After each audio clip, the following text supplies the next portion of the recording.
Welcome back. Today we are going to study a new topic and the title is deadlock. So far we have seen detailed study of process synchronization, and one thing that we have noticed that it is very important that we should synchronize the processes, we should synchronize the operation of threads. What will happen if we don't do that? One thing that we saw, that it leads to a race condition which finally ends up in data inconsistency. Fine. And one more thing that we need to observe, that if we are not synchronizing threads or processes, it may lead to something like a block situation. Technically we call it a deadlock. So, how to define a deadlock? Let's consider one small example. So, if there is a resource 1 and if there is a resource 2, if there are two resources, resource 1 and resource 2, and we do have only one instance of resource and resource 2, and let's consider there are two processes, process 1 and process 2. Now both the processes need resource 1 as well as resource 2 for complete execution.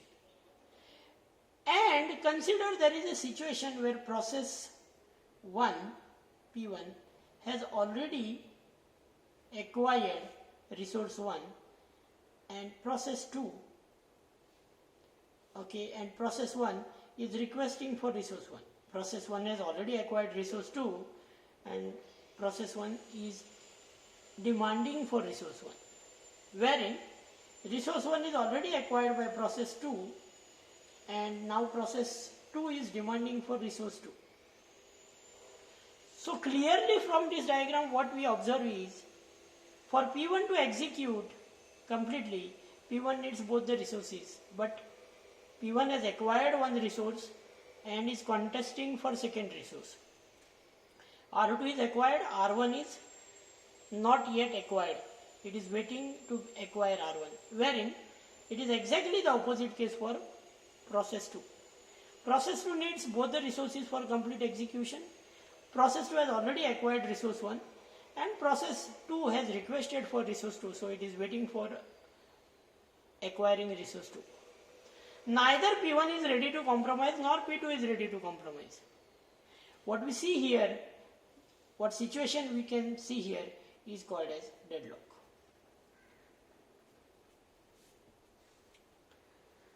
So this is obviously possible whenever there are multiple processes executing, contesting for similar type of resources, multiple threads executing, contesting for similar type of resources. There is always a possibility that situation like this can occur. And if such thing starts occurring, your application will not be able to execute successfully, because processes are contesting and in this contest they are blocking each other. Since they are blocking each other, they are unable to finish execution. Since they are unable to finish execution, application cannot run successfully. So to avoid this, we are to take up this beautiful chapter called as deadlock. So first thing first, we'll do characterization of deadlock. What are the conditions that we should not allow to happen, so that deadlock, we are assured that deadlock will not happen. The conditions pointed out are, one is mutual exclusion. The second condition is hold and wait. The third condition is no preemption, whereas the last condition is circular wait. So if I want that there should not be a deadlock, I should be breaking at least one of these four conditions, and then only I will be assured that there won't be deadlock. We'll take one small example. Let's consider a road somewhat like this.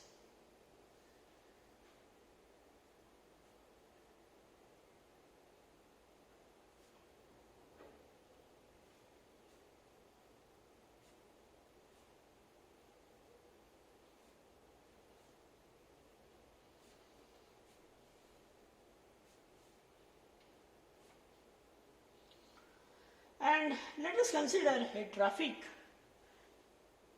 already in action in this way.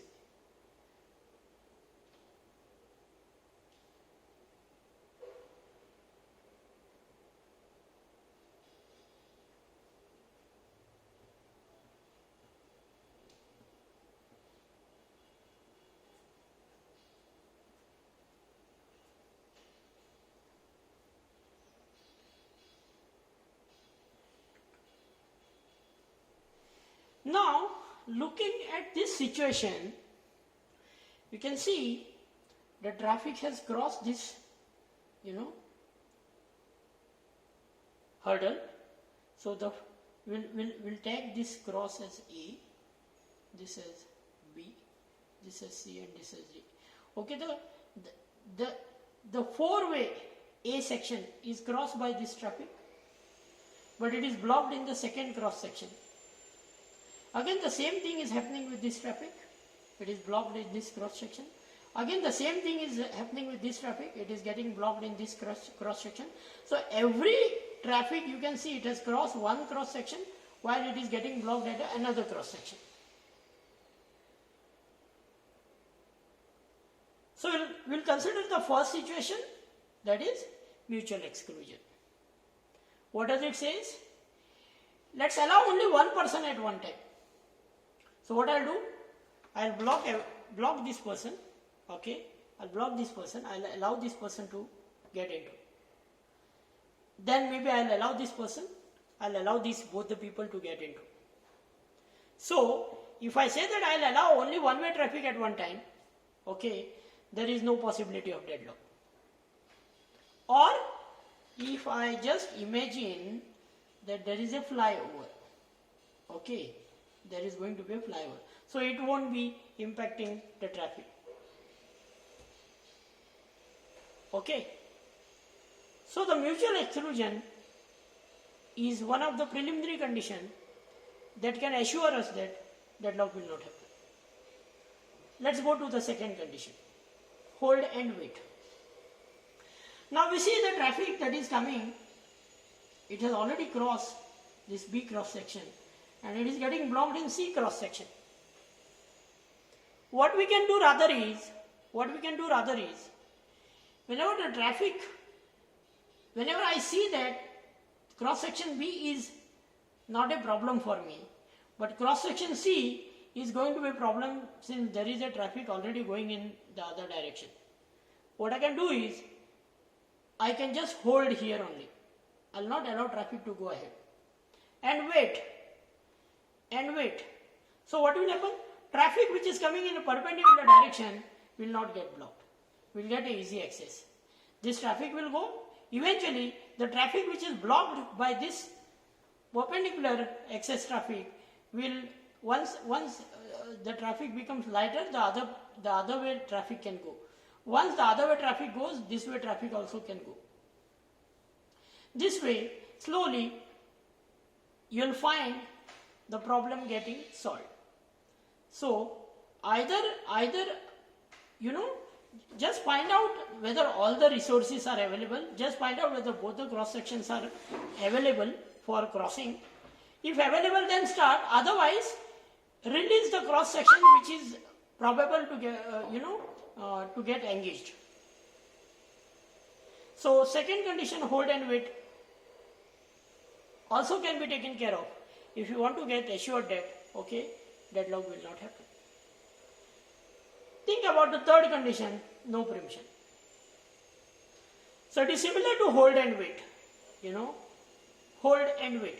So hold and wait says that you just hold before the cross section, because it is just observed that the second cross section is busy. So don't cross. No preemption in the sense, no preemption means you will not preempt the other traffic. You will not preempt the other traffic. You will not preempt the other traffic from crossing. What does that mean? I'll take one more similar example.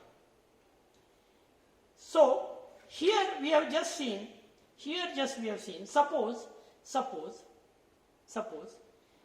process P1 wants both the resources. Similarly, process 2 wants both the resources.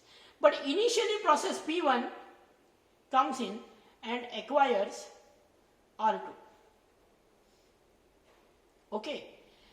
Immediately P2 arrives and P2 tries to acquire R1 because R1 is available. But R2 is also required, which is not available. So what P2 will do? P2 will release both the resources. Since R2 is not available, P2 will also release R1. Because P2 knows, although I will procure R1, since I will not have R2 with me, I will not be able to finish. Since P2 will release R1, P1 will get R2 also and R1 also. P1 will get both the resources. P1 will finish. Once P1 will finish, both the resources will be released. Now P2 can happily use R1, R2 and also can get released. So we are not going to preempt the resource. We are not going to hold the resource unnecessarily. Either acquire all or release all. Fine? So the last condition that we'll see is circular wait. So what is circular wait? It's a condition that says, okay, that at any instance, let's consider a situation, process P1 is holding object R1, which is required by P2, process P2 is holding object R2, which is required by P3, and so on. So now what is happening? Process P1 has already, see here, I'll repeat, process P1 needs R1 but has already acquired Rn. Arrow which is coming means it is acquired, arrow which is going out means it is requesting. So P1 has already acquired Rn but requesting for R1. R1 is already acquired by P2 but it is requesting R2. R2 is already acquired by P3 but it is requesting R3. And so on. Rn minus 1 is already acquired by P of n but it is requesting R of n. Now what is this situation? This situation says that if there is a process which has acquired R1,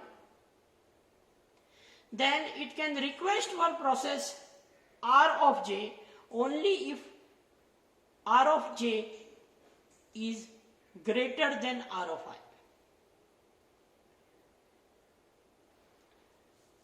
this analogy, we can see what is happening here. So now here R1, okay, which P1 has requested for, and P1 has already acquired R of n. Okay, so naturally R1 is smaller than R of n. Similarly, R2 is lesser than R1. P2 has already acquired R1, but P2 is requesting for R2. So naturally f of R2 is less than f of R1. So if we proceed like this, f of R of n is greater than, okay, f of Rn minus 1. Okay, so in this way, okay, if we proceed, there is no possibility that f of R1 will be greater than f of R1. So there is no possibility of such condition occurring. If we are taking care that always we are adhering to this policy, f of Ri less than f of Rj. And this way we can avoid circular weighting. So what example we have seen here, this was actually circular weighting. So the final point that we saw, that we should not allow circular weighting to happen, and if we will not allow this, we will also say that we can also say that we can avoid deadlocks from happening. So this is what is characterization of deadlock is. What it says, we can avoid deadlock from happening if we can break any one of the four conditions successfully. Okay, and that is how we now proceed towards, okay, the important aspect of deadlock,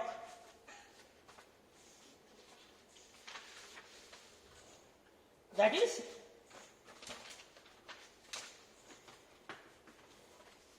identification of, deadlock. What it says is, there exists finite number of resources. There are various types of resources existing in a system, and every resource type, you will find multiple instances. So you will find multiple instances of each resource type.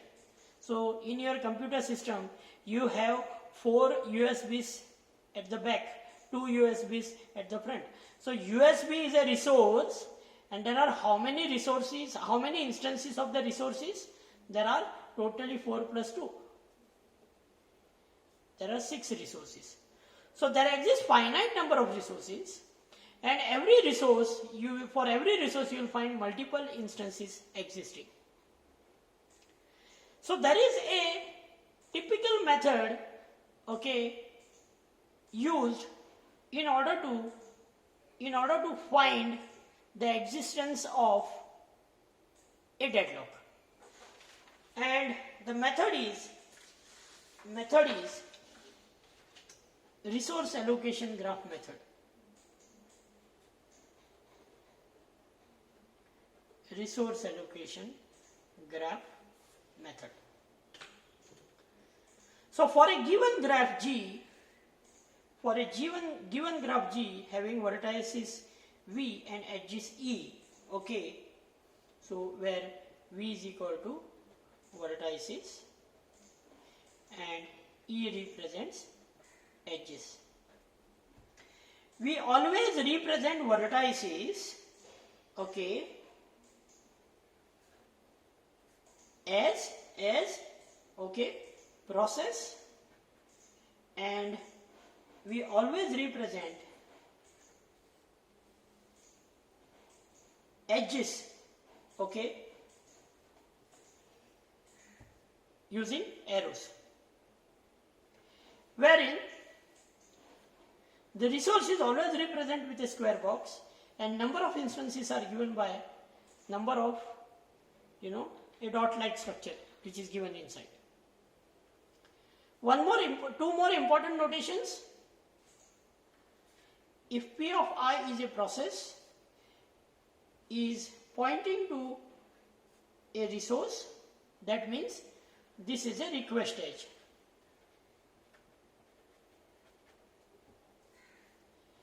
If P of I is a resource having a arrow coming inside from a resource type Ri,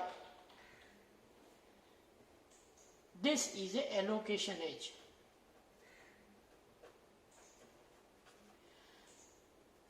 What do you mean by the first category? That means process is requesting resource. Resource is not yet allocated.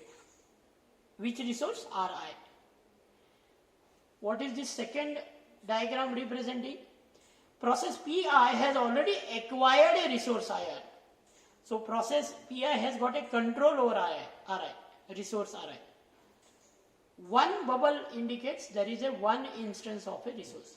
If there are more than one bubbles, that means